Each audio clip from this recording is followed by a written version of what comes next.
Bon les filles, ça vous dit de parler du Parti Socialiste? Est-ce que vous savez sa position sur l'échiquier politique? Hein? Mais c'est quoi ça? Je t'explique tout. L'échiquier politique, c'est une espèce de ligne avec d'un côté la gauche et de l'autre la droite, en passant par le centre. Sur ce curseur vont venir se placer les différents partis politiques et il va permettre d'identifier si une idée est plus de gauche ou de droite.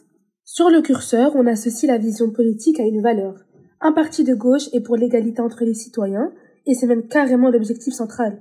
Par exemple, pour ces partis, tout le monde devrait avoir les mêmes opportunités pour réussir dans la vie sans tenir compte de l'origine sociale, le sexe ou la religion. Ils vont notamment soutenir des politiques qui veulent réduire les inégalités économiques. Du coup, pour pallier à l'écart entre les pauvres et les riches, ils sont d'avis que l'État doit pas mal intervenir. De l'autre côté, la valeur fondamentale des partis de droite, c'est la liberté. La liberté individuelle, économique, celle d'entreprendre ou de faire ce que l'on veut. Ces partis se basent aussi sur le mérite, et d'ailleurs, ils ne sont pas d'accord avec le fait de taxer les riches par solidarité. Pour ces partis, il faut limiter le pouvoir de l'État dans la vie des citoyens. Aujourd'hui, les limites sont nettement moins définies. On retrouvera donc plusieurs partis centrés à gauche ou à droite, sans oublier les partis d'extrême. Pour en revenir au PS, c'est un parti de centre-gauche. Et si je me trompe pas, il a été fondé après la Deuxième Guerre mondiale, non?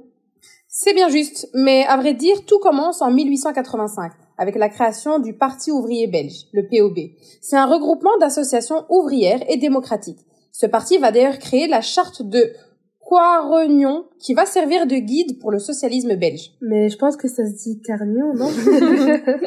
Mais vous rigolez, mais cette charte, c'est le document de référence pour tous les socialistes, car elle symbolise leurs valeurs.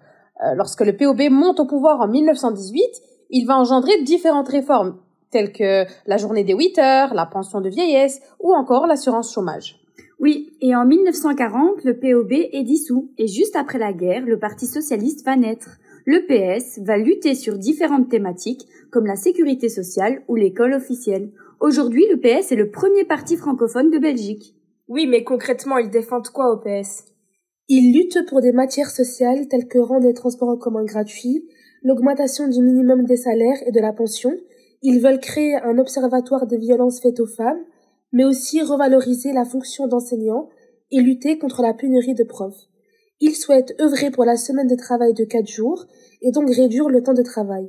Ils veulent également renforcer la sécurité sociale en investissant notamment dans l'accès aux soins de santé. Et dans leur programme, ils parlent aussi de la lutte contre la pauvreté, qui passe notamment par l'augmentation des revenus de remplacement ou encore par l'investissement dans les projets de Housing First. Le PS évoque aussi la suppression du statut cohabitant dans tous les régimes de sécurité sociale ou d'aide sociale.